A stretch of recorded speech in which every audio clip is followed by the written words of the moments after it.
बटेंगे तो कटेंगे, एक रहेंगे तो नेक रहेंगे। अगर हम बटेंगे तो बांटने वाले महफिल सजाएंगे। हमें कांग्रेस और महाअघाड़ी वालों के मंसूबों को कामयाब नहीं होने देना। भारतीय जनता पार्टी को समाज में नफरत फैलाने में फुर्सत नहीं है। और फिर नरेंद्र मोदी जी कहते हैं मैं पिछड़ों का सम्मान करूंगा, दलितों का सम्मान करूंगा, आदिवासियों का सम्मान करूंगा, और फिर आपके हाथ से आपकी शक्ति छीन लेते हैं।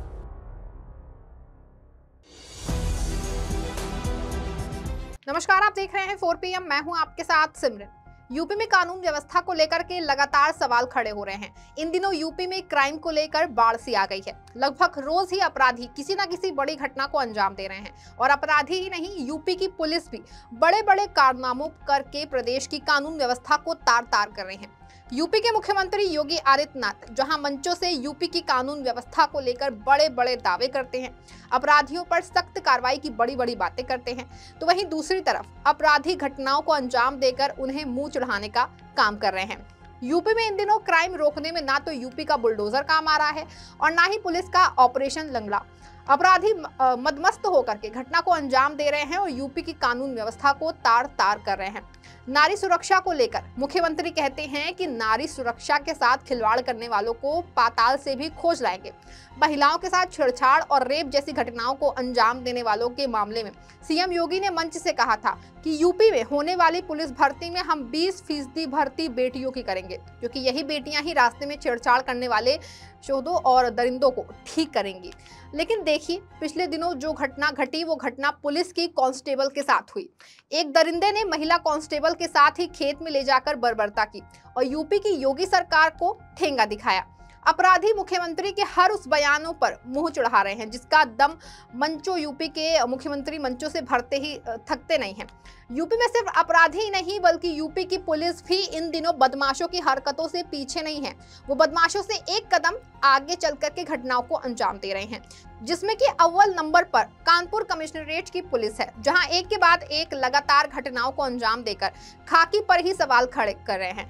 और वहां के पुलिस कमिश्नर हाथ पर हाथ धरे बैठे हैं, क्योंकि बीते दिनों जो एक के बाद एक घटनाएं कानपुर में घटी उसमें कानपुर पुलिस खाकी ही दागदार हुई।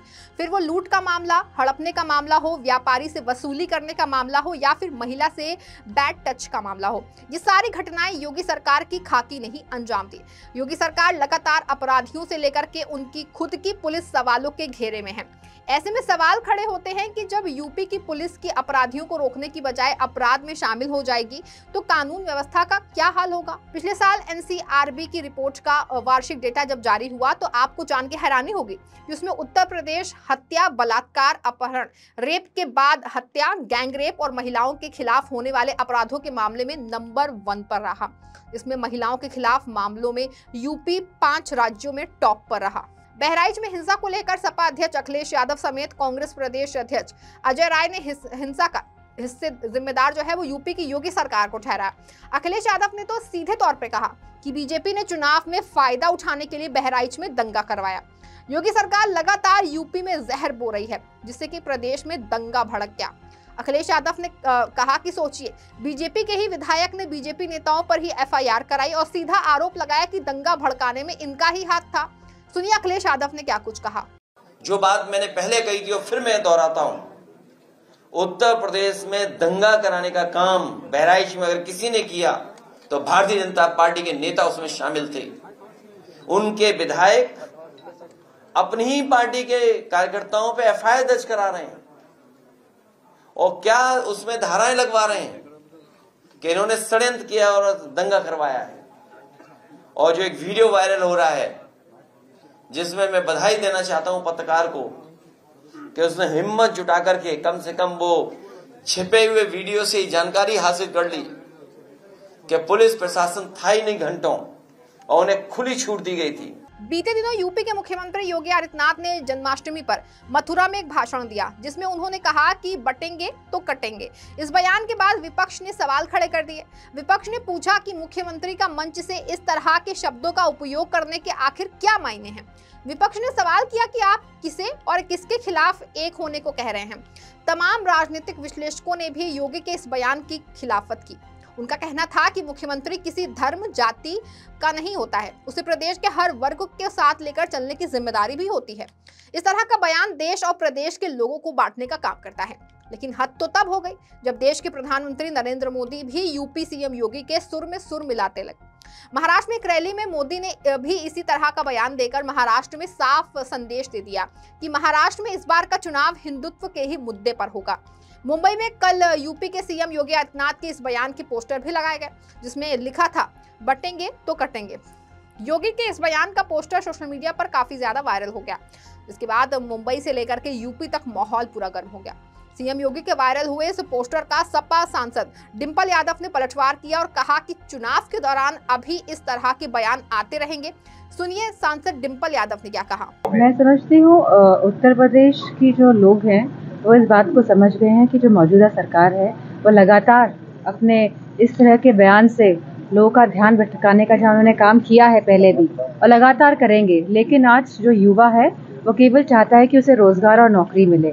आज जो हमारे उत्तर प्रदेश की बेटियां, बहुएं, बहनें जो हैं वो चाहती है कि बेटियों को सुरक्षा मिले और हमारे जो किसान हैं वो चाहते हैं कि उनको खाद मिले, सस्ती बिजली मिले। उन पे बातों से कोई फर्क होने वाला नहीं है। मुंबई में जब मुख्यमंत्री योगी आदित्यनाथ के बयान का पोस्टर जारी हुआ तो यूपी से इसका पलटवार हुआ और इस बार पलटवार योगी के बयान पर नहीं बल्कि यूपी की पूरी सियासत पलट देने पर पलटवार था, जहां से यूपी को बड़ा संदेश दिया गया। दरअसल मौका था सपा अध्यक्ष अखिलेश यादव के जन्मदिन का। इसी दिन समाजवादी पार्टी के कार्यकर्ताओं को मौका अच्छा दिखा योगी के पोस्टर के पलटवार का। फिर क्या था, रातों रात पोस्टर छपा और सुबह जब लोग सड़कों पर निकले तो यूपी के लोगों को एक बड़ा संदेश एक पोस्टर पे दिखा। इसमें बड़े बड़े अक्षरों में लिखा था कि 27 का सत्ताधीश और फोटो थी सपा अध्यक्ष अखिलेश यादव की।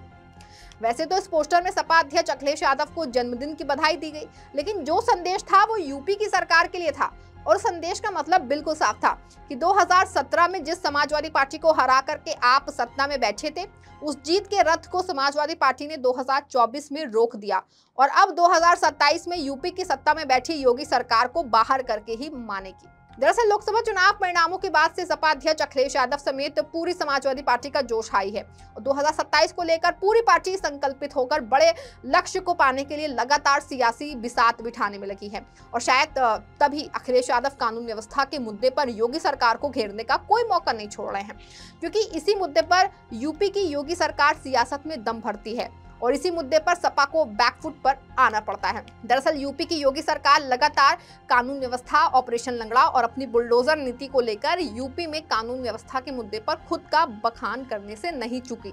इसी मुद्दे पर बीजेपी सपा को जिस तरह से घेरती थी, अब उससे निपटने के लिए अखिलेश यादव ने इस मुद्दे को भुनाना शुरू कर दिया और अब अखिलेश उनकी सियासी पिच पर उतर के बैटिंग कर रहे हैं।